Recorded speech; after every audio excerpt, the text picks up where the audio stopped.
Hi, my name's Clare Rae. I'm an artist. I also teach in photography and I've been making artwork for about nearly 20 years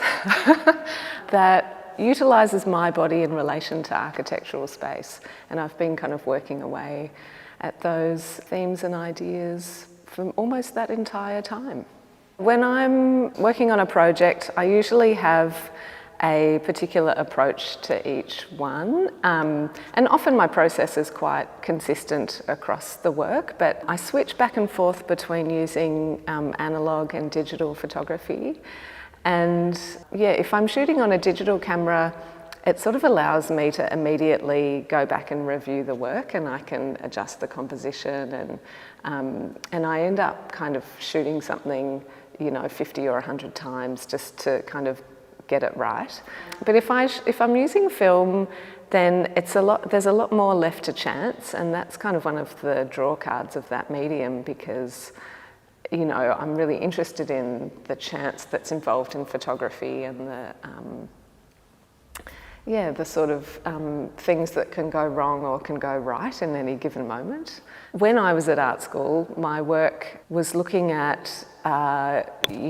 representations of the female body, and I was using myself and my own body because I was specifically talking about my own experience of life in the world as a woman, and so it was important to use my body, and I was photographing myself in my kind of immediate domestic surrounds and, share houses I lived in and studios I was in, and just kind of the spaces I inhabited. And then I think I was invited to do some work at the Abbotsford Convent, and I made this series of photographs there that I made into light boxes for an exhibition. And that location is very particular. It has a really interesting and important history. And I was thinking about that history unfolding in that space, and as an institution that housed girls and women, how the particular architecture of that space impacted their bodies. And I sort of made these photographs in response, and sort of from that thinking, going beyond domestic architecture to this more institutional site, it really made me sort of think much more broadly about the architecture that we surround ourselves with and live within and work within and engage with. And then I was commissioned to do that series at NGV for Melbourne Now in 2013. And it was a really exciting moment for me, because it was kind of like, it sort of opened the floodgates, because I really felt like, oh my gosh, these spaces that, I've kind of revered as an artist and a student, suddenly were opened up to me as a researcher and a person who could go in and actively interrogate them. And it was a really wonderful process of making that work, and really sort of considering how particularly public architecture, in the case of the NGV, has such an imposing effect on our bodies. But then I was sort of looking at those liminal spaces that exist between public and private, where there's sort of other works in that series that,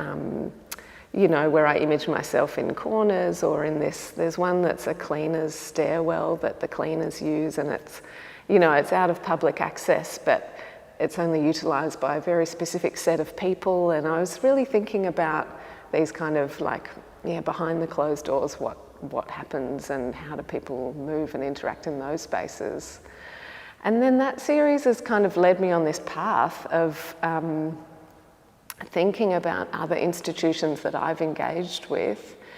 And as I've gone on to do postgraduate study and then work in universities, I've ended up making a few series that are really specifically looking at university architecture, because it's quite unique. Every university has its own vision, and it's kind of, universities seem to be always in this process of renewal, where buildings are torn down, new buildings are made, and so the kind of history of these spaces is really interesting and unique too.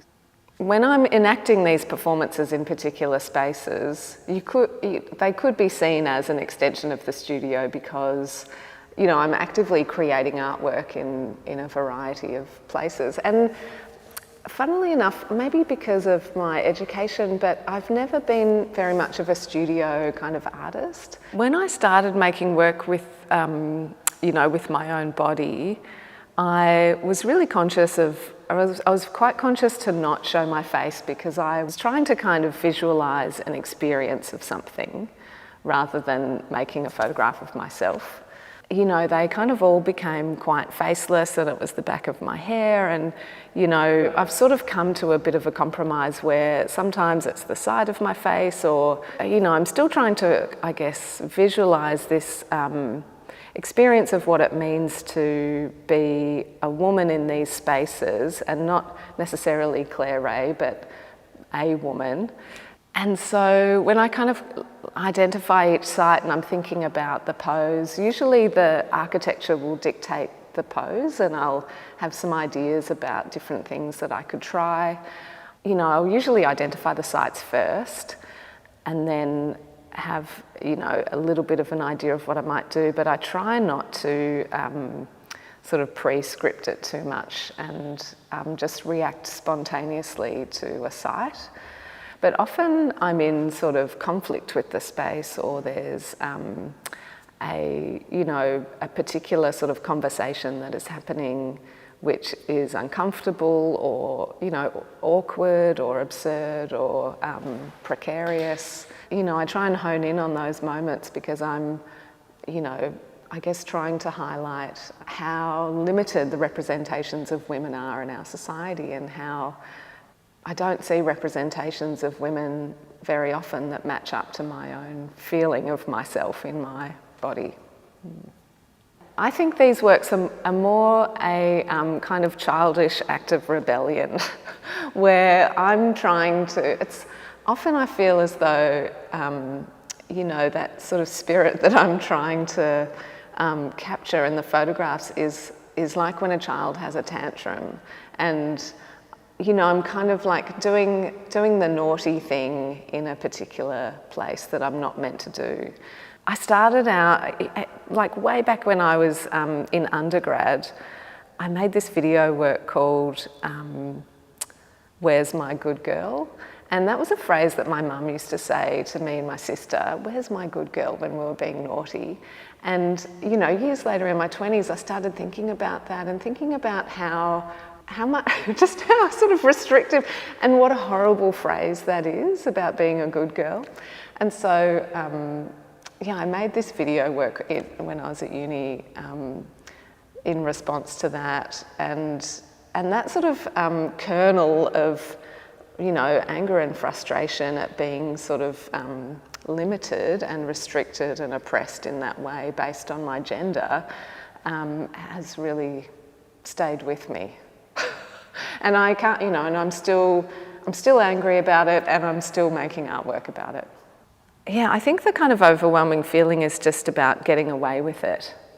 And I do have to maintain a level of professionalism, and when I'm proposing projects to institutions like this, you know, there's a kind of language that goes with that, and there's OH&S reports, and there's, you know, all of the sort of accountability that has to happen. But I think also for people who work in institutions, and particularly work with art collections, or, you know, work in archives, or yeah, work in sort of these very dominating spaces that have their own very particular histories and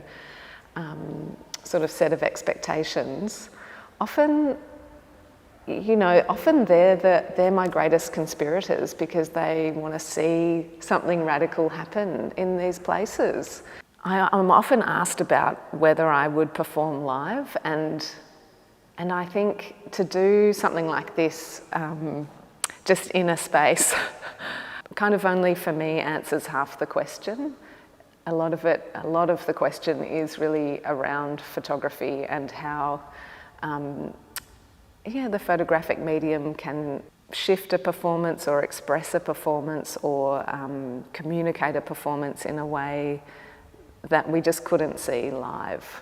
With works like this and some other series I've done, they've been commissions for a collection, so I know that the ultimate outcome will be,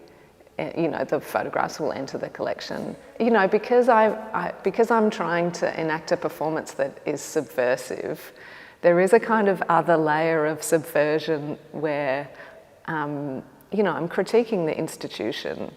and then for the institution to then, I mean, yeah, is it subversive? For the institution to then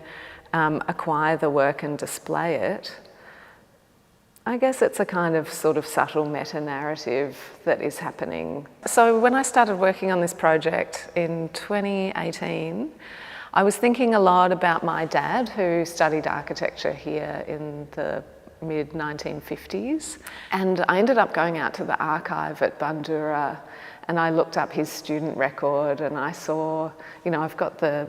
sort of image of all the subjects that he took and his grades. And then kind of by happenstance, I found some photographs of people studying photography in the 40s here at RMIT, because we have the longest running continuous photography program.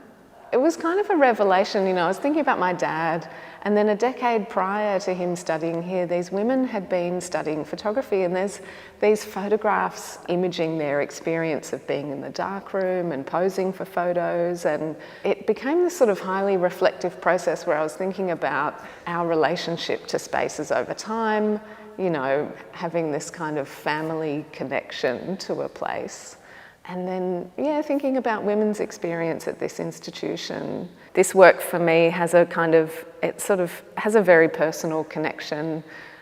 because of, yeah, thinking about my dad, and I really wanted to ask him questions about architecture. And I mean, we did have some conversations when he was alive, but of course, when someone dies, there's so many things that you wish you could have asked them, and so it's kind of a lament to my dad, this work.